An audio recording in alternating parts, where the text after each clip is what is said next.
বিসমিল্লাহির রহমানির রহিম। প্রিয় দেশবাসী, আসসালামু আলাইকুম। গণহত্যাকারী হাসিনার পলায়নের মধ্যে দিয়ে 15 বছরের ফ্যাসিবাদী শাসনের অবসানের পথ উন্মুক্ত হয়েছে। তাই দেশে জবাবদিহিমূলক গণতন্ত্র প্রতিষ্ঠার এখনই শ্রেষ্ঠ সময়। লাঞ্ছিত, বঞ্চিত, অধিকারহারা মানুষ একটি স্বাধীন, নিরাপদ এবং মর্যাদাকর জীবনের প্রত্যাশায় উন্মুখ হয়ে রয়েছেন। জনপ্রত্যাশা পূরণের জন্য একটি নিরাপদ এবং মানবিক বাংলাদেশ গড়ার এখনই শ্রেষ্ঠ সময়। ফ্যাসিবাদী শাসনের অবসান ঘটিয়ে দেশের গণতন্ত্র, মানবাধিকার, ভোটের অধিকার প্রতিষ্ঠার জন্য গত 15 বছর ধরে গণতান্ত্রিকামী মানুষ আন্দোলন সংগ্রাম অব্যাহত রেখেছিলেন। আন্দোলন করার সময়, আন্দোলনরত অবস্থায় এই সময় অসংখ্য মানুষ গুম হয়েছেন, অসংখ্য মানুষ হয়েছেন খুন, অপহৃত হয়েছেন বহু মানুষ, অনেকে চিরতরে হয়েছেন পঙ্গু। আন্দোলন সংগ্রামের ধারাবাহিকতায় শেষ পর্যন্ত ছাত্র জনতার ঐতিহাসিক গণ অভ্যুত্থানে গণহত্যাকারী হাসিনা দেশ ছেড়ে পালিয়ে যেতে বাধ্য হয়েছে। প্রিয় দেশবাসী, ঐতিহাসিক গণ অভ্যুত্থানের সাফল্য ও উদ্দেশ্য নস্যাৎ করে দিতে সুপরিকল্পিতভাবে চলছে ষড়যন্ত্র, এবং এই ষড়যন্ত্রের অংশ হিসাবেই একটি ধর্মীয় জনগোষ্ঠীর উপরে পরিকল্পিত হামলার ছক কষে দেশে একটি অস্থিতিশীলতার সৃষ্টির অপচেষ্টা চালানো হয়েছিল। তবে হাসিনা পতন আন্দোলনের পক্ষের শক্তি এবং অন্তর্বর্তী সরকারের সময়োচিত পদক্ষেপের কারণে বিতাড়িত অপশক্তির পরিস্থিতির অবনতি ঘটাতে ব্যর্থ হয়েছে। কিন্তু তারপরেও তাদের ষড়যন্ত্র থেমে নেই। কিন্তু গণ অভ্যুত্থানে চেতনা ও লক্ষ্য সুসংহত করতে হলে বিতাড়িত গণবিরোধী শক্তিকে আইনের মুখোমুখি করার পাশাপাশি জনগণের রাজনৈতিক এবং অর্থনৈতিক ক্ষমতায়ন অত্যন্ত জরুরি। জনগণের রাজনৈতিক ক্ষমতায়নের প্রধান হাতিয়ার হচ্ছে প্রতিটি নাগরিকের ভোট প্রয়োগের অধিকারকে নিশ্চিত করা যে কোনো মূল্যে। প্রিয় দেশবাসী, ক্ষমতার পরিবর্তন মানেই আমার কাছে শুধু রাষ্ট্র ক্ষমতার হাতবোতল নয়। ক্ষমতার পরিবর্তন মানে রাষ্ট্র এবং রাজনীতির গুণগত পরিবর্তন। জনগণের রাজনৈতিক এবং অর্থনৈতিক ক্ষমতায়ন নিশ্চিত করা না গেলে রাষ্ট্র এবং রাজনীতির কাঙ্ক্ষিত গুণগত পরিবর্তন সম্ভব নয়। কাঙ্ক্ষিত রাষ্ট্র সংস্কারে জনগণের আকাঙ্ক্ষা নিশ্চিত করতে হলে অবশ্যই গণতান্ত্রিক বিধি ব্যবস্থাকে টেকসই করতে হলে জনগণের ভোটে জনগণের কাছে জবাবদিহিমূলক সরকার প্রতিষ্ঠা করতেই হবে। বাংলাদেশের পক্ষের শক্তির কাছে, গণতান্ত্রিক শক্তির কাছে আমার বিনীত আহ্বান, আপনারা পরাজিত অপশক্তির পাতা ফাঁদে পা দেবেন না। ছাত্র জনতার গণ অভ্যুত্থানকে চূড়ান্ত সফলতায় নিতে হলে কেউ দখলদারিত্বে লিপ্ত হবেন না, দখলদারিত্বে সহায়তা করবেন না, কেউ দয়া করে দুর্বলের উপর আঘাত হানবেন না, কেউ দয়া করে নিজেদের হাতে আইন তুলে নিবেন না। প্রতিশোধ, প্রতিহিংসা নয়। আসুন কার্যকর রাষ্ট্র সংস্কার নিশ্চিত করতে তারুণ্যের কাঙ্ক্ষিত একটি বৈষম্যহীন গণতান্ত্রিক রাষ্ট্র নির্মাণ করতে আমরা প্রত্যেকেই যিনি যার অবস্থান থেকে আরও দায়িত্বশীলতার পরিচয় দেই।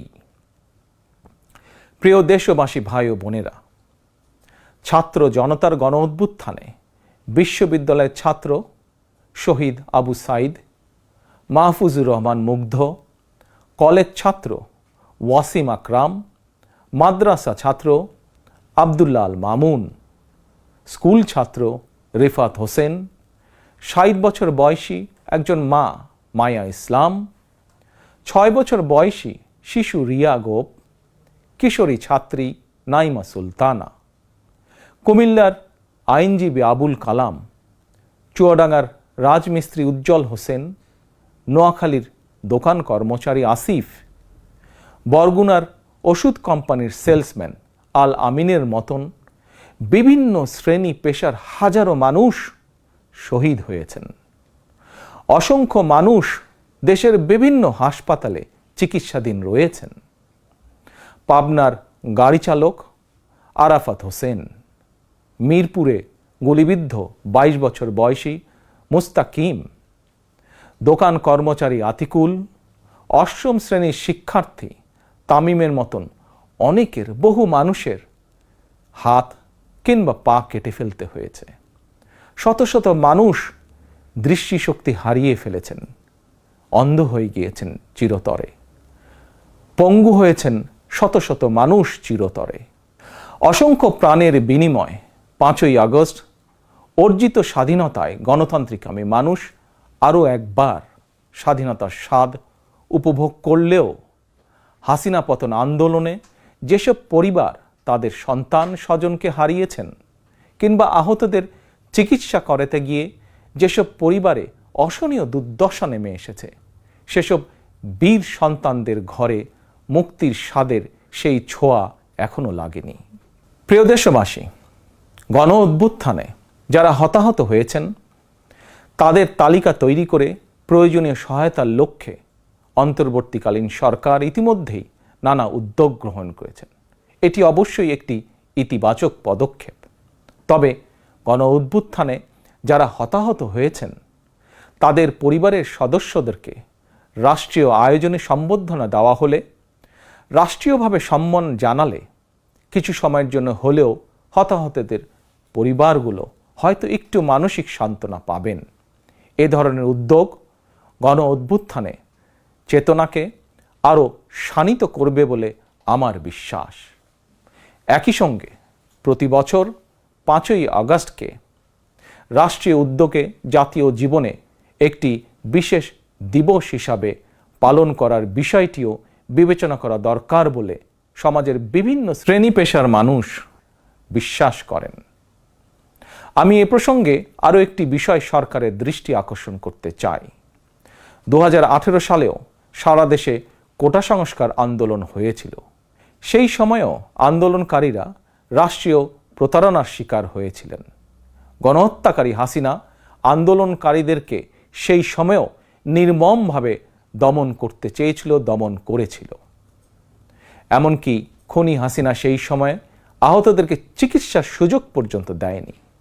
সুতরাং দেরিতে হলেও 2018 সালের হতাহত কোটা সংস্কার আন্দোলনকারীদের বর্তমানে রাষ্ট্র কিভাবে সহায়তা করতে পারে সেটিও বিবেচনায় নেওয়া দরকার বলে আমি মনে করি। আমি বিশ্বাস করি তারুণ্যের শক্তি, তারুণ্যের আকাঙ্ক্ষাকে উপেক্ষা করে কখনোই একটি রাষ্ট্র ও সরকার অভীষ্ট লক্ষ্যে পৌঁছতে পারে না।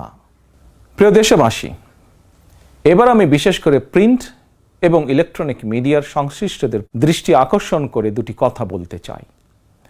গণহত্যাকারী হাসিনা সারা দেশের সংবাদপত্রের স্বাধীনতা কেড়ে নিয়েছিল। সংবাদপত্রের স্বাধীনতা হরণকারী হাসিনা পালিয়েছে জনগণের অভ্যুত্থানে। জনগণের প্রত্যাশা, আপনারা আপনাদের যার যার সংবাদপত্রে নির্ভয়ে এই শব্দটি লিখবেন, হাসিনা পালিয়েছে। হাসিনা পালিয়েছে শব্দটির পরিবর্তে কোনো গণমাধ্যম যদি ভিন্ন শব্দ প্রয়োগের অপকৌশল নেন, সেটি জনগণের কাছে আপনাদের বিবেকের স্বাধীনতাকেই প্রশ্নবিদ্ধ করবে। আপনাদের প্রতি আমার বিনীত আহ্বান, গত 15 বছরে যেই সকল পরিবারের মানুষগুলো গুম, খুন, অপহরণের শিকার হয়েছেন, ছাত্র জনতার বিপ্লবে হাজারো মানুষ যারা শহীদ হয়েছেন, আহত হয়েছেন, তাদের এবং তাদের পরিবারের দুঃখ দুর্দশার কথাগুলো আপনারা আপনাদের সংবাদ মাধ্যমে তুলে ধরবেন। সাগররুনি হত্যা মামলার তদন্ত এক যুগেও কেন শেষ হলো না, সেই প্রশ্ন আপনারা আপনাদের মাধ্যমে তুলে ধরবেন। জনগণ আপনাদের কাছ থেকে আয়নাঘর নিয়ে অনুসন্ধানী রিপোর্ট দেখতে চায়। হাসিনা দেশটাকে লুটেরা রাষ্ট্রে পরিণত করেছিল। জনগণ দুর্নীতির সেই সব চিত্র প্রতিদিন আপনাদের সংবাদপত্রে, গণমাধ্যমগুলোতে দেখতে চায়। গণহত্যাকারী খনি হাসিনা প্রতিবার কিভাবে জনগণের ভোটকে ডাকাতি করে নিয়ে গিয়েছিল, গণমাধ্যমে প্রতিদিন সেই সব চিত্র তুলে ধরে বিশেষ অনুষ্ঠান প্রচারের আহ্বান জানাই আপনাদেরকে। গণমাধ্যমে হাসিনার অপকর্ম ফ্রেমবন্দি থাকলে ভবিষ্যতে আর কেউ হাসিনার মতন ভোট ডাকাতি, গণহত্যায় লিপ্ত হতে সাহস করবে না, যা বাংলাদেশের ভবিষ্যৎ গণতন্ত্রের ভিতকে মজবুত করবে এবং ক্ষমতাসীনদেরকে স্বৈরাচারী আচরণ থেকে বিরত থাকতেও বাধ্য করবে। এবার আমি সারা দেশে বিএনপি এবং এর অঙ্গ ও সহযোগী সংগঠনের সর্বস্তরের নেতা, কর্মী, সমর্থক, শুভাকাঙ্ক্ষীদের প্রতি আহ্বান জানিয়ে বলতে চাই, রাষ্ট্র সংস্কারের পথ ধরে অন্তর্বর্তীকালীন সরকার যথাসময়ে জাতীয় নির্বাচনের তারিখ ঘোষণা করবে। সেই নির্বাচনে জনগণের রায় পেতে জনগণের মন জয় করুন। জনগণের বিশ্বাস, আস্থা এবং ভালোবাসা অর্জন করুন। জনগণের সুখে দুঃখে জনগণের সঙ্গে থাকুন, পাশে থাকুন, জনগণকে সঙ্গে রাখুন। ধর্ম, বর্ণ পরিচয়ের কারণে কেউ যাতে অনিরাপদ বোধ না করেন, দায়িত্বশীল এবং জনপ্রিয় দল বিএনপির একজন নেতা, কর্মী, সমর্থক হিসাবে সেটি আপনাদেরকে নিশ্চিত করতে হবে। সেটিকে নিশ্চিত করুন আপনারা। পরিশেষে আমি আরও একটি বিষয় উল্লেখ করতে চাই। গণহত্যাকারী হাসিনা পতনের আন্দোলনে দেশে ছাত্র জনতার পাশাপাশি প্রবাসী বাংলাদেশিরাও বিশেষ অবদান রেখেছেন।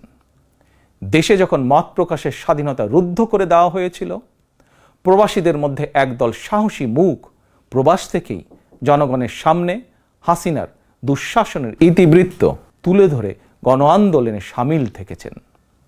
প্রবাসে থেকেই হাসিনা পতনের আন্দোলনের সঙ্গে একত্বতা প্রকাশ করতে গিয়ে কোনো প্রবাসী বাংলাদেশিকে প্রবাসে জেল জুলুম সইতে হয়েছে বা এখনো হচ্ছে।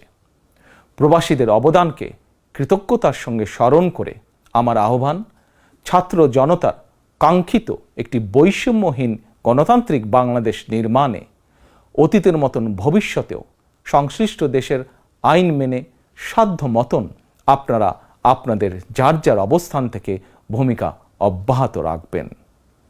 দেশে প্রবাসে সকলকে ধন্যবাদ জানিয়ে আমার বক্তব্য শেষ করছি।